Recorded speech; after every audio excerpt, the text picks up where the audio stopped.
Hello दोस्तों। आज की हमारी वीडियो का टॉपिक है जेंडर इनइक्वालिटी। और ये बहुत ही सीरियस टॉपिक है और एक ऐसा टॉपिक है जो अगर आप एक मेल हैं तो आपने अपने घर में जेंडर इनइक्वालिटी होते हुए देखी है। अगर आप एक फीमेल हैं तो कभी ना कभी डेफिनेटली आपने अपने खुद के साथ में जेंडर इनइक्वालिटी महसूस करी है। इस सोशल स्ट्रक्चर में इंडिया में भयंकर मैं कहूँगा जेंडर इनइक्वालिटी है। और जनरली हम सोसाइटी को तीन हिस्सों में डिवाइड कर देते हैं, अपर क्लास, मिडिल क्लास और लोअर क्लास। तीनों ही हिस्सों में जेंडर इनइक्वालिटी है। ठीक है ना? तो मतलब ये ऐसी प्रॉब्लम भी नहीं है जो पैसों से ख़त्म हो जाए, ये ऐसी प्रॉब्लम भी नहीं है जो एजुकेशन से ख़त्म हो जाए। ये एक सोशल प्रॉब्लम है जिसको कि ख़त्म करना या कम करना बहुत ही डिफ़िकल्ट है। लेकिन हमें इस बारे में ज़रूर बात करनी चाहिए और हमें इस बारे में ज़रूर सोचना चाहिए कि कैसे तो ये प्रॉब्लम कम हो। हमें इसको ग्रेजुअली डिक्रीज करने की तरफ ज़रूर सोचना चाहिए। तो मैं अपनी वीडियो में ट्राई करूँगा कि मैं तीनों सेक्शंस के हिसाब से जो मेरे व्यूज़ हैं, एक लोअर क्लास में अगर कोई लड़की के साथ इनइक्वालिटी हो रही है तो वहाँ पे क्या कर सकते हैं एज अ सोसाइटी, या वो लड़की खुद ऐसी सिचुएशन में कैसे अपने आप को उस डिस्क्रिमिनेशन से बाहर निकाले। एंड मिडिल क्लास जो कि सबसे ज़्यादा बल्क ऑफ द पॉपुलेशन है, तो मैं अपने ओपिनियंस बताऊंगा कि मेरे व्यूज़ में कहाँ पे सबसे ज़्यादा इनक्वालिटी होती है, क्या कर सकते हैं कम करने के लिए। तो सबसे पहले स्टार्ट कर दें लोअर क्लास से। अब लोअर क्लास में भी दो तरह हैं, दो डिवीज़न है। एक तो कोई लड़की ऐसी हो सकती है जिसके घर में इतने फाइनेंशियल फंड्स हैं ही नहीं कि उसकी एजुकेशन करा सके। अभी उस फैमिली में चाहे लड़का पैदा हुआ है चाहे लड़की पैदा हुई है, दोनों की ही एजुकेशन के लिए पैसे नहीं है। तो एक तो लोअर क्लास ये है। एक दूसरी लोअर क्लास ये है जिनके घर में पैसे हैं लेकिन उनकी मानसिक सोच ये है कि लड़कियों की एजुकेशन पे पैसे खर्च क्यों कर रहे हैं। तो वो लड़कियां भी अपने आप को लोअर क्लास में ही माने क्योंकि उनके ऊपर एजुकेशन पे पैसे खर्च नहीं हुए। और अगर उनकी एजुकेशन पे पैसे खर्च नहीं हुए तो लाइफ लॉन्ग डिस्क्रिमिनेशन होगा, कोई नहीं बचा सकता। जो अगर किसी लड़की को एजुकेट नहीं किया गया उसे तो पता भी नहीं चलेगा कि वो इक्वल है सोसाइटी में। वो तो अपने आप को हमेशा एक सेकंड क्लास सिटीजन की तरह ही ट्रीट करेगी क्योंकि उसे बचपन से यही सिखाया गया है। वो बचपन में पहले अपने भाई को खाना खिलाएगी फिर खुद खाएगी। वो हमेशा अपनी माँ को देखेगी, पहले मेरी माँ मेरे पिता को खाना खिलाते हैं फिर खुद खाते हैं। तो मैं सेकंड क्लास सिटीजन हूँ और मुझे भी आगे जाके शादी के बाद पहले अपने हस्बैंड को खाना खिलाना है फिर खुद खाना है। और जब उसके खुद के भी बच्चे होते हैं तब उनके साथ भी वो वही बर्ताव करती है। अगर उसकी एक लड़की और एक लड़का है तो वो भी यही सीख जाती है कि लड़का ही घर में रुकता है, पैसे कमा के लाता है, लड़की तो लेके ही जाएगी जो भी कुछ है। तो अगर तो पढ़ाई नहीं हो पाई, चाहे तुम्हारे घर में फंड्स भी थे, अगर तो तुम्हारे पाप माता पिता ने तुम्हें उतना नहीं पढ़ाया जितना तुम्हारे भाई को पढ़ाया है, तो फिर तुम अपने आप को लोअर क्लास ही समझो। अब अगर तो तुम लोअर क्लास हो तो हमें यहाँ पे हार्ड स्टेप्स लेने पड़ेंगे क्योंकि तुम्हारे खुद के पेरेंट्स भी तुम्हें बराबर का नहीं समझते। तो तुम्हें सबसे पहले ये समझना पड़ेगा कि पेरेंट्स कोई भगवान तो है नहीं जिनकी हर बात को माना जाएगा। मैं ये बात क्यों कह रहा हूँ क्योंकि थोड़े जब तुम बड़े हो जाओगे तो तुम्हारे पेरेंट्स बहुत ही जल्दी शादी के बारे में तुम्हें फोर्स करने लगे कि शादी करो और इस लड़के से करो या उस लड़के से करो। तुम्हें कुछ भी करके अगर इस डिस्क्रिमिनेशन से बाहर निकलना है तो एक ही रास्ता है कि कैसे भी करके आप अपने लिए कोई ऑक्यूपेशन ढूंढें और उस लड़के से ही शादी करें जिस लड़के से आपको रिस्पेक्ट मिले सोसाइटी में। आप जहाँ कहीं भी रहते हैं, जहाँ कहीं भी लोगों से बातचीत करते हैं, अगर आप इन चक्करों में रह जाएंगे कि हमने अपनी मर्जी से शादी कर ली तो हमारे माता पिता की नाक कट जाएगी, तो तुम्हारे साथ लाइफ लॉन्ग डिस्क्रिमिनेशन होगा, कोई नहीं बचा सकता। ठीक है? तो अपने माता पिता को आपको बताना पड़ेगा, ठीक है तुम्हारी रिस्पेक्ट हम इतनी ही करते हैं जितना तुमने हमारे साथ डिस्क्रिमिनेशन किया।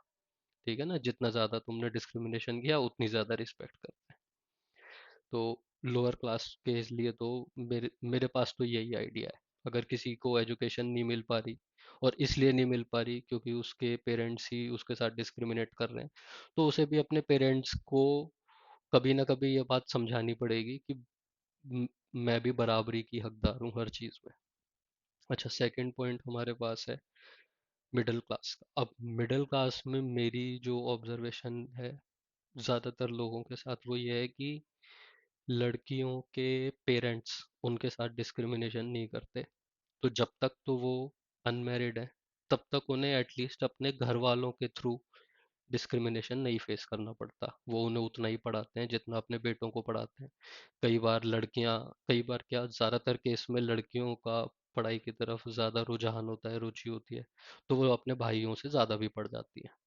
और इस तरह की इस तरह की लड़कियों के साथ में जो डिस्क्रिमिनेशन जो जो उन्हें बहुत ज़्यादा फेस करने को मिलता है, वो होता है शादी के बाद। क्योंकि शादी से पहले तक तो उन्होंने बराबरी देखी है हमेशा, और शादी के बाद सडनली उनको अब सेकंड क्लास सिटीजन बनाया गया है। तो इस बारे में हम क्या करें? मिडिल क्लास में डिस्क्रिमिनेशन सिर्फ जेंडर बेस्ड नहीं है। मिडिल क्लास में डिस्क्रिमिनेशन रोल बेस्ड भी है। मतलब अ, एक जो मदर इन लॉ है, वो सिर्फ अपने बेटा और बहू में ही फर्क नहीं करती, वो बेटी और बहू में भी फर्क करती है। तो जो चीज़ें बेटी के लिए एप्लीकेबल है, वो बहू के लिए नहीं है। जिस तरह के कपड़े बेटी पहन सकती है, बहू नहीं पहन सकती। जो ऐशो आराम बेटी को मिलता है, वो बहू को नहीं मिलता। तो अब इसे आप जेंडर डिस्क्रिमिनेशन भी नहीं कह सकते, क्योंकि ऐसा नहीं है कि सिर्फ लड़के और लड़की में फर्क है। तो और मैंने तो प्रैक्टिकली इस तरह की हाउस होल्ड्स में एक ही सॉल्यूशन देखा है। और अगर आप भी इस तरह के डिस्क्रिमिनेशन फेस करते हो, तो आपके लिए भी मेरे पास एक ही सॉल्यूशन है कि इस तरह की फैमिलीज में तभी पीस हो सकता है जब लड़का और लड़की अलग रहे।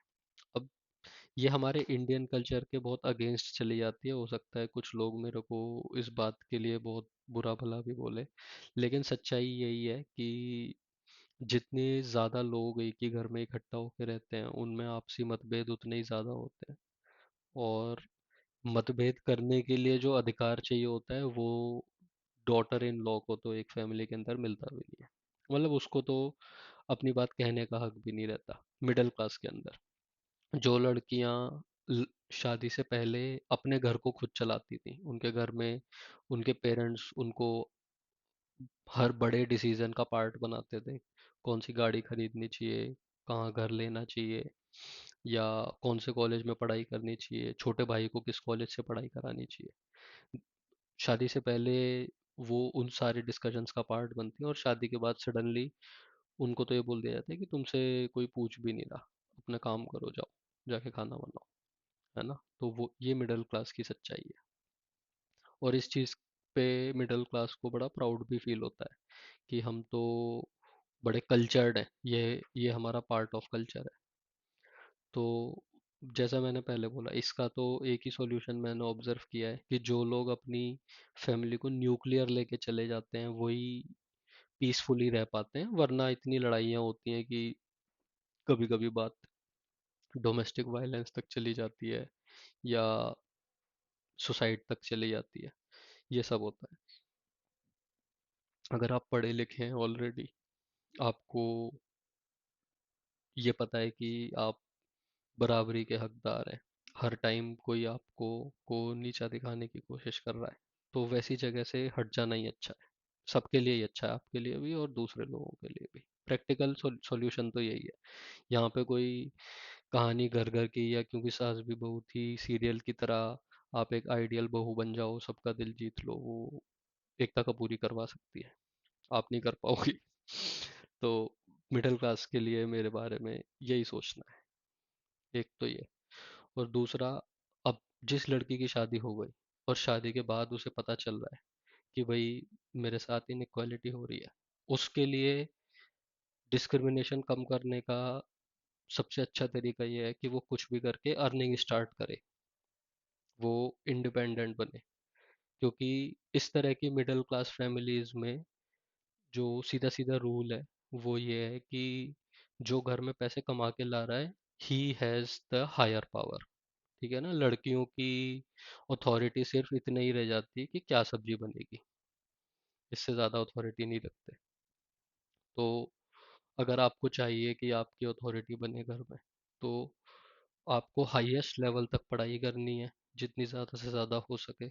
और पढ़ाई के बाद में कुछ भी करके आपको जितने भी ज़्यादा से ज़्यादा सैलरी वाली जॉब क्या होगा, इससे आपके इन लॉज के, या अगर आपका हस्बैंड भी इस तरह से सोचता है, तो उनके दिमाग के जो शैकल्स बंधी हुई हैं कि भाई मैं ज़्यादा इम्पोर्टेंट हूँ क्योंकि मैं पैसे कमा के ला रहा हूँ, वो ख़त्म हो जाएगा। और वो ही हुआ है एक्चुअली। जो आज हमारी सोसाइटी में इतनी ज़्यादा लड़कियां हर फील्ड में जॉब्स में करती हुई हमें दिखती हैं, उसका रीज़न यही है क्योंकि उन्होंने अपने घर पे अपनी मदर को देखा, और उनकी मदर के साथ जो इनइक्वालिटी हुई, उसका रीज़न उन्हें समझ में आ गया कि भाई अगर तो पैसे नहीं कमाएंगे तो कोई नहीं पूछेगा। जो कि एक सच्चाई है, ये एक कड़वा सच है कि अगर आप मिडिल क्लास फैमिली से हो और शादी के बाद आप एक होम मेकर हो,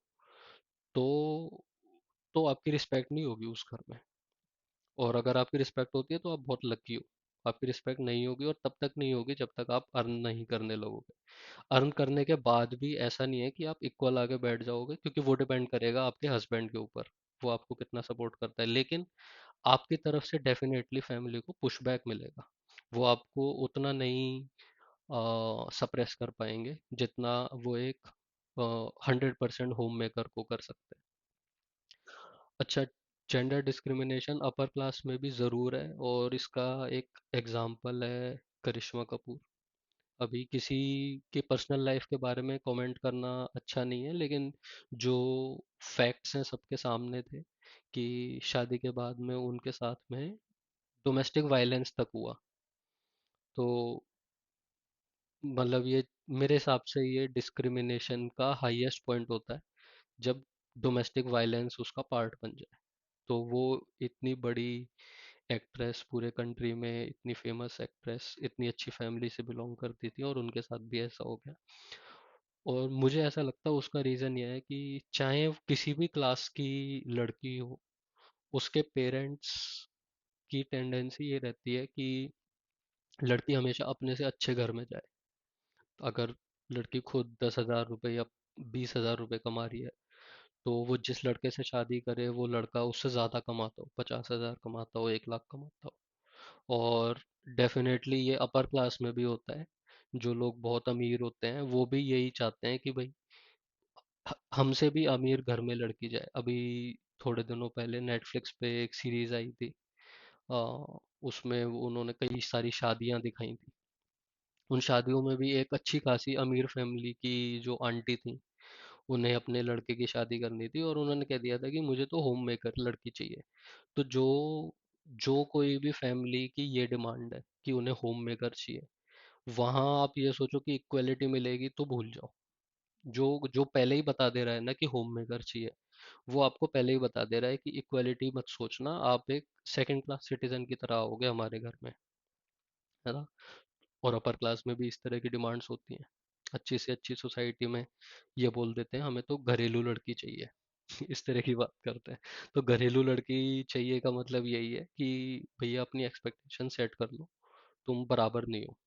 तो जो ये बोल देना कि घरेलू लड़की चाहिए, उससे जितना दूर रहो उतना अच्छा रहेगा तुम्हारे लिए। हाँ, और अपर क्लास के लिए बेस्ट तरीका यही है कि ये मत सोचो कि हम जिससे भी शादी करने जा रहे हैं वो हमसे बेटर होना चाहिए फाइनेंशियली। आप ये सोचो कि वो, आप उसी से, क्योंकि आपके पास तो ये चॉइस है। जो, अगर आप एक बहुत रिच फैमिली से बिलोंग करते हो तो आपके पेरेंट्स भी बहुत ज़्यादा फोर्स नहीं करने वाले आपको किसी पर्टिकुलर लड़के से शादी करने के लिए, वो आपको इतना फ्रीडम देंगे। ऐसा ऐसा मैं मानता हूँ, may be it is wrong. तो आप किसी ऐसे को ढूंढ सकते हैं, आपके पास वो प्रिविलेज है कि आप किसी ऐसे को ढूंढ सकते हैं जो उतनी रिस्पेक्ट रेसिप्रोकेट करे जितनी आपको चाहिए। तो दोस्तों, वैसे ये इक्वालिटी का टॉपिक कोई ऐसा तो है नहीं जो 15-20 मिनट आधे घंटे की वीडियो में ख़त्म हो जाए।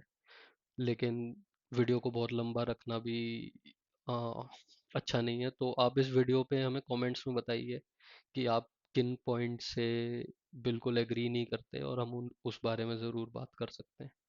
इसके अलावा भी अगर आपको किसी और टॉपिक पे बात करनी है, किसी भी टॉपिक पे आपके कुछ आर्ग्यूमेंट्स हैं जिनके बारे में आपको लगता है कि मैं कुछ काउंटर आर्ग्यूमेंट्स दे सकता हूँ, तो वो हमें कमेंट्स में बताइए।